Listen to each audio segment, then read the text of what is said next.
नमस्कार, मेरा नाम भाऊ तोरसेकर। आप देख रहे प्रतिपक्ष। दोस्तों, 2 दिन पहले मैं YouTube पर बहुत सारे वीडियो देख रहा था। हर दिन देखता हूँ, चैनल जैसे न्यूज़ चैनल देखता हूँ, उसी तरीके से कंप्यूटर लगाकर मैं बहुत सारे YouTube वीडियो भी देखता हूँ। अलग अलग देखता हूँ, खाली राजकीय पॉलिटिकल वीडियोस नहीं देखता, डिबेट नहीं देखता, और सारे चैनल देखता हूँ, यूट्यूब चैनल देखता हूँ। तो उसमें मेरा ख्याल है नवभारत टाइम्स नाव का एक हिंदी चैनल है, उनका एक वीडियो मेरी नज़र में आया।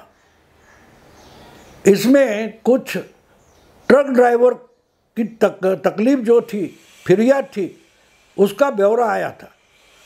वो ट्रक ड्राइवर बोल रहे थे कि हम राहुल गांधी की भारत जोड़ो न्याय यात्रा में थे, यानी हमको हमारा ट्रक लेकर भाड़े से बुलाया गया था और मणिपुर से लेकर मुंबई तक बहुत सारे दिन हम उनके साथ यात्रा में हमारा ट्रक चलाते रहे, लेकिन आज तक हमें हमारे ट्रक का भाड़ा नहीं मिला है। तो किसने बुलाया था, क्या आश्वासन दिया था, वो अभी दहशत दिखा रहा है, धमकियां दे रहा है कि पैसे नहीं मिलेंगे, जो करना है वो कर लो। तो बहुत सारे 20-25 कोई ट्रक ड्राइवरों का वो एक वीडियो मैंने देखा कि किसी के 12 लाख बचे नहीं मिले, किसी को 3.5 लाख नहीं मिले। तो वो कोर्ट में जाने की, पुलिस थाने जाने की बात कर रहे थे। दिल्ली के कोई ट्रक ड्राइवर थे, वो बोल रहे थे कि हम न्याय यात्रा में गए थे, राहुल गांधी की न्याय यात्रा में गए थे। जो राहुल गांधी देश को न्याय देने का, जनता को न्याय देने की बात कर रहे हैं, वो हमको न्याय नहीं दे पा रहे, क्योंकि राहुल गांधी के लोगों ने ही हमको भाड़े पर बुलाया था और अब भाड़ा देने से आनाकानी कर रहे, इनकार कर रहे, और हम तो डूब गए। क्या करें, कोर्ट में जाकर न्याय मिल सकता है तो जाएंगे। तो बात ये है दोस्तों, बात ये है, हमें अगर समझना है तो ये बात समझनी ज़रूरी है कि हम किसका डिबेट कर रहे हैं, किसका उहापोह कर रहे हैं, किसका उहापोह कर रहे हैं, ये बिल्कुल समझने वाली बात है। और ये बात अगर आप कहो कि किसी हाँ वो तो गोदी मीडिया है, टाइम्स नाउ होगा तो इंडिया टुडे होगा, उनको गोदी मीडिया बोल गए आप, तो उन्होंने जो सवाल खड़े किए हैं उसका जवाब देने का मतलब ही नहीं बचता, क्योंकि वो तो मीडिया, गोदी मीडिया है, वो तो मोदी का चमचेगिरी करेगा, चाटुकारिता करेगा। लेकिन वो जो सवाल खड़े करते हैं उसका तो जवाब देना चाहिए। क्या झूठा प्रचार है? ये ट्रक ड्राइवर जो सामने ट्रक लेकर खड़े हैं, उनको कैसे झुठला सकते हो? गोदी मीडिया बोल गया तो ट्रक गायब हो गया, ट्रक ड्राइवर गायब हो गया? नहीं, उन्होंने जो वास्तविकता सामने रखी है कि कांग्रेस पार्टी ऐसे छोटे छोटे बिजनेसमैन है, ट्रक ड्राइवर है, ट्रक मालिक है, उनको ही फंसा रही है, पैसा नहीं दे रही है, काम करके लेती है, पैसा नहीं देते, तो उनको न्याय कैसे मिलेगा? उनको न्याय कैसे मिलेगा? और इसलिए ये बात समझना ज़रूरी होता है कि गोदी मीडिया का ठप्पा लगा लो तो सवाल ख़त्म नहीं होते, सवाल ख़त्म नहीं होते। और इसलिए जो चुनाव चल रहा है, इसके परिणाम अगर हमको समझने हैं तो वो समझो कि ये सिर्फ ट्रक ड्राइवर नहीं है। ट्रक ड्राइवर तो ठीक है, भाड़े पे लाया गया, लेकिन गौरव वल्लभ जो 10-12 सालों से ज़्यादा कांग्रेस पार्टी में रहे, रोहन गुप्ता जो 2 पीढ़ियों से उनका परिवार कांग्रेस से जुड़ा हुआ है, बहुत सारे प्रवक्ता है, क्यों वो प्रवक्ता कांग्रेस छोड़कर भाग रहे हैं? अजीब बात है ना दोस्तों।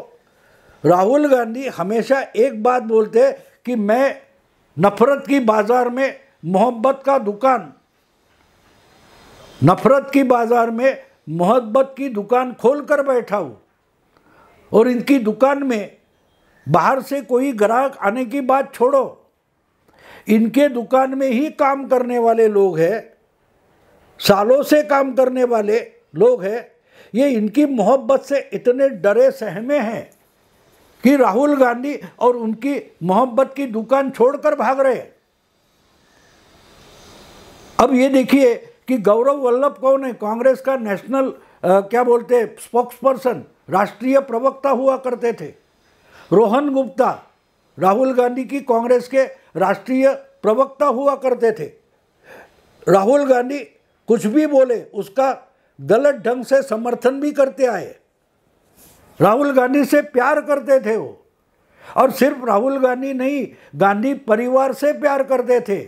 उनकी निष्ठा गांधी परिवार से थी, इसलिए गांधी परिवार ने आज तक जो जो गलतियां की है उस पर एक चद्दर डालते रहे, और वही गलतियां देश के भले के लिए कैसे है ये कन्विंस करने के लिए अपना दिमाग लगाने वाले ये प्रवक्ता रोहन गुप्ता, गौरव वल्लभ या और बहुत सारे शहजाद पूनावाला, ये एक एक अपनी कांग्रेस की मोहब्बत की दुकान छोड़कर बीजेपी में शामिल हो रहे। क्यों हो रहे भाई?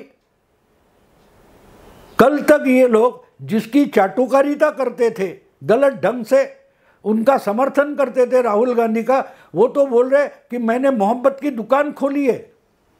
अगर इन्होंने मोहब्बत की दुकान खोली है तो उनके ही दुकान के लोग नफरत की बाजार में क्यों दौड़ रहे हैं? ऐसी क्या बात हो गई? राहुल गांधी जो मोहब्बत परोस रहे हैं, क्या वो उनके ही चहेते लोगों को हजम नहीं हो रही है? राहुल गांधी की मोहब्बत कांग्रेसियों के लिए ही कितनी बदहजमी का कारण हो गई है, वो हमें समझना ज़रूरी है, बिल्कुल समझना ज़रूरी है।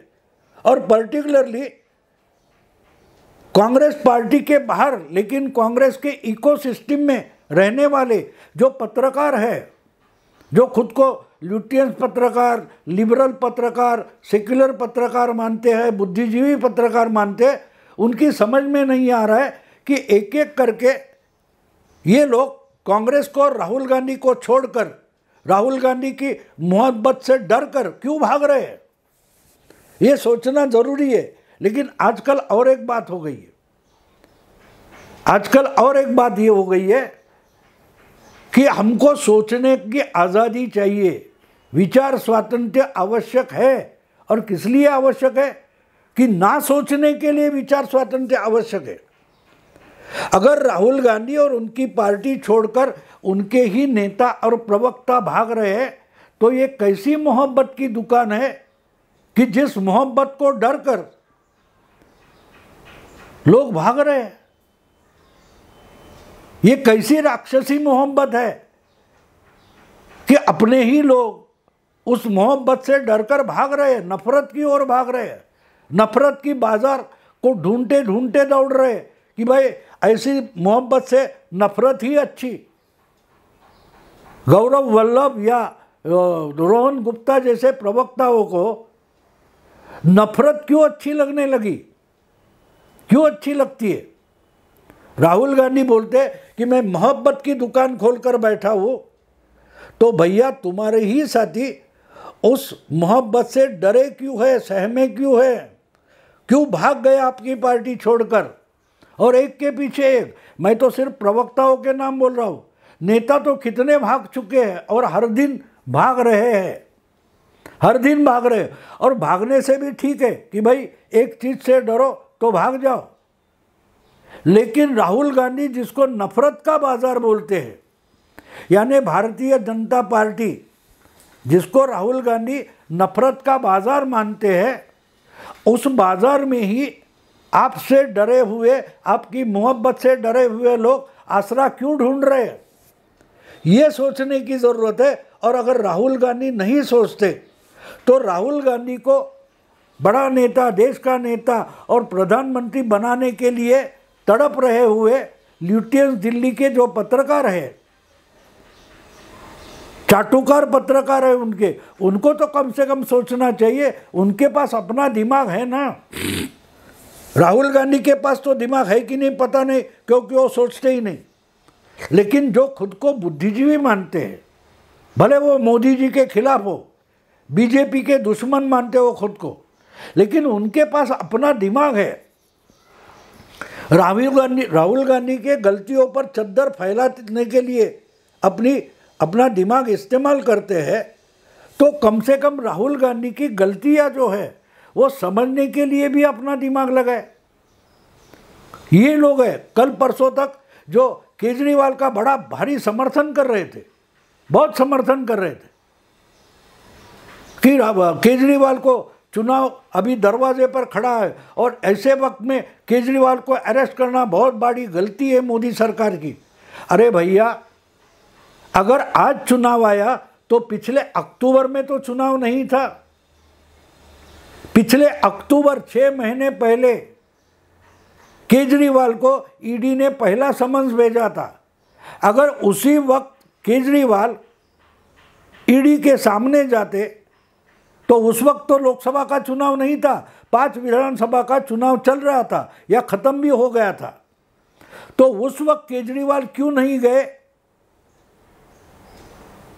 ये सोचना जरूरी है ना। लेकिन सोचेंगे नहीं, क्योंकि हमको किसी भी तरीके से बीजेपी और मोदी को गलत ठहराना है। तो इसीलिए हम अक्टूबर में पहला समन्स गया था और मार्च में 9वां समन्स गया था, ये बोलेंगे नहीं। सिर्फ चुनाव आया और चुनाव है, 2 महीने और रुकते तो, अरे 6 महीने रुके भैया, 6 महीने रुके, और ये टाइम पास केजरीवाल ने किया है। तो आज जो लोग केजरीवाल ने क्या गलती की इस पर बोल रहे हैं, वो 10-15 दिन पहले तक क्या बोल रहे थे, केजरीवाल को इस वक्त अरेस्ट करना, गिरफ्तार करना गलती है। लेकिन 9 बार समन्स आने के बावजूद गैर हाजिर रहना, ये केजरीवाल की गलती है, ये लोग बोलते नहीं थे। जो आज केजरीवाल 9 बार नहीं गए, वो बहुत बड़ी भारी गलती हो गई बोल रहे हैं। तो यही चीज़ उनको अक्टूबर में, नवंबर में, दिसंबर में, जनवरी में बोलना ज़रूरी था, लेकिन बोले नहीं, क्योंकि इनको बीजेपी को गलत ठहराना है, मोदी की गलतियां ही दिखानी है। तो जो ना हो वो भी गलतियां दिखाएंगे, ईडी की भी ना हो तो भी गलतियां दिखाएंगे। इसलिए ईडी ने अक्टूबर में चुनाव से 6 महीने पहले समन्स भेजा, तो वो सही काम किया था। टाइम पास केजरीवाल ने किया, तो गलती केजरीवाल ने की, लेकिन ठिकरा किसके सर पर फोड़ा जा रहा था, ईडी के और मोदी के। और आज जब अपनी ही करतूते से केजरीवाल इस जंजाल में पूरा का पूरा फंसा है, तब ये बोल रहे कि इतने समन्स को रिस्पॉन्ड नहीं करना ये केजरीवाल की गलती थी। तो आपको कब पता चला? अरेस्ट, गिरफ्तार होने के बाद। क्यों नहीं तीसरी बार, चौथी बार केजरीवाल ने नज़रअंदाज किया समन्स? तभी ये लोग क्यों नहीं बोले कि आप गलती कर रहे हो? जो बात केजरीवाल की है वही राहुल गांधी की है, वही स्टालिन की है, वही ममता दीदी की है। ये जो लुटियंस दिल्ली के पत्रकार होते हैं, उनको ममता हो, स्टालिन हो, राहुल हो, केजरीवाल हो, इनसे रत्ती भर प्यार नहीं है। ये मोदी का द्वेष इतना करते हैं, मोदी से इतना तिरस्कार करते हैं कि इसलिए मोदी के खिलाफ जो भी बोलेगा उसको सर आंखों पर उठाकर रख देते। उसकी गलतियां भी कैसा बड़ा गेम है ये बताने की कोशिश करते, उसमें दिमाग लगाते, लेकिन देखते नहीं कि यही काम तो आपसे भी ज़्यादा ड्यूटी समझकर गौरव वल्लभ करते थे, रोहन गुप्ता करते थे। आज वो भी फ्रस्ट्रेट हो गए। आखिर में उनको शर्म आने लगी कि अरे कब तक गलतियों पर पर्दा डालेंगे, कब तक गलतियों को ही सही बात ठहराने की मूर्खता लोगों के सामने, दुनिया के सामने पेश करेंगे। राहुल गांधी को तो लोगों ने पप्पू मान लिया है, लेकिन हमारे पास दिमाग है, हम सोच सकते हैं, तो हम क्यों राहुल के लिए आम जनता के सामने पप्पू होकर पेश हो जाए? हाँ, मोहब्बत की दुकान वगैरह बोलने में अच्छे शब्द लगते हैं, सुनने में भी अच्छे लगते हैं, लेकिन परिणाम क्या है? राहुल की इस मोहब्बत की दुकान ने उनके ही लोगों को इतना डराया है कि वो कहने लगे इससे तो नफरत का बाजार अच्छा है, क्योंकि नफरत की बाजार में आराम से सांस तो ले सकते हैं, आराम से जी तो सकते हैं। मोहब्बत की इतनी दुकान है कि हम सांस तक नहीं ले पा रहे, सांस तक नहीं ले पा रहे। तो राहुल गांधी को नहीं तो कम से कम उनकी चमचागिरी करने वाले हैं, उनको सोचना पड़ेगा कि ये सब मोहब्बत की दुकान के जो वर्कर थे, कामगार थे, कर्मचारी थे, प्रवक्ता जो थे या नेता वगैरह कांग्रेस के, ये मोहब्बत की दुकान से डरकर क्यों भाग रहे हैं और सीधे जाकर नफरत की बाजार में अपनी जगह ढूंढ रहे हैं? ये कैसी मोहब्बत है जिससे लोग डरने लगे हैं? मोदी से शायद जितने लोगों को प्यार नहीं होगा, उससे भी ज़्यादा राहुल की मोहब्बत से लोग डरते हैं। मोदी का गुस्सा हो, मोदी की नफरत हो, उससे लोग कम डरते हैं, उससे ज़्यादा राहुल की मोहब्बत से लोग डरते हैं। अगर इनके आसपास के लोग, नज़दीकी लोग, इर्द गिर्द काम करने वाले लोग राहुल की मोहब्बत से डरे सहमे भाग रहे हैं, तो मतदाता क्या करेगा ये सोचो। राहुल की चमचागिरी करने वाले और कांग्रेस के इकोसिस्टम में सालों से जी रहे जो पत्रकार बुद्धिजीवी है, इनके लिए मैं बोल रहा हूँ, जरा भैया सोचो, आपका दिमाग भी जंग पकड़ गया है, सोचना बंद कर दिया आपने। रोहन गुप्ता हो या बड़े स्टडीड, अच्छी खुद की बुद्धि रहने वाले लोग हैं, अच्छे जानकार है हर चीज़ के, गौरव वल्लभ तो अर्थशास्त्र के जानकार है, फिर भी जो राहुल गांधी बोल रहे हैं उससे उनको डर सा लगने लगा। उन्होंने तय किया भाई मैं ऐसे पार्टी में नहीं रह सकता, ऐसे मोहब्बत में मैं शायद मर जाऊंगा, उससे अच्छा है कि नफरत में आराम से सांस ले सकूं, सांस लेने की आज़ादी हो। तो मैं ल्यूटियंस दिल्ली के पत्रकारों को रिक्वेस्ट करता हूँ कि भैया बाकी की बात छोड़ दो, अपना कम से कम दिमाग ठीक रहे, कांग्रेस ठीक रहे ना रहे, मोदी जी की सत्ता रहे ना रहे, बीजेपी का जो कुछ होना है वो, इंडिया अलायंस का जो होना है हो जाए, कम से कम आपका दिमाग ठिकाने रहे, इस पर तो सोच लो। इसके लिए मोहब्बत की दुकान में क्या चल रहा है वो ढूंढने की कोशिश करो, सर्वे करो, जो करना है करो। राहुल गांधी का जो होना है वो हो सकता है, लेकिन पूरी ल्यूटियंस दिल्ली के पत्रकार, सेक्युलर पत्रकार, लिबरल पत्रकार अपनी विश्वासार्हता गंवा बैठे। मैं इनके वीडियो आज भी देखता हूँ, लेकिन 4 जून के बाद इनके पुराने वीडियो देखूंगा, उससे कंपेयर करूँगा, क्योंकि 4 जून के बाद राहुल गांधी हारने से कोई मतलब नहीं, राहुल गांधी को हारने से डर नहीं लगता। हारेगा ल्यूटियंस मीडिया, हारेंगे बुद्धिजीवी, सेक्युलर बुद्धिजीवी, लिबरल बुद्धिजीवी हारेंगे। और ये आज की बात नहीं है, मैंने जो बोला वो 10 साल पहले शिव विश्वनाथन नाम के एक बुद्धिजीवी जो थे, किसी यूनिवर्सिटी में साइकोलॉजी के प्रोफेसर थे, उन्होंने आर्टिकल लिखा था 26 मई 2014 को, how Modi defeated liberals like me. तो आपको समझ में आएगा, राहुल सामने दिखाई दे रहे, लेकिन असली लड़ाई ये लिबरल लड़ रहे, लिबरल लेफ्ट लड़ रहे, बुद्धिजीवी लड़ रहे। 10 साल पहले एक लिबरल मान लेता है कि मोदी ने मुझे हराया, और आज भी वही लोग लड़ रहे जो हारी हुई लड़ाई लड़ रहे हैं। अब राहुल की मोहब्बत में इनकी सांस रुक गई तो क्या होगा ये सोचो। मैं यही रुकता हूँ। अगर वीडियो अच्छा लगे तो लाइक कीजिए, सब्सक्राइब कीजिए, शेयर कीजिए। नमस्कार।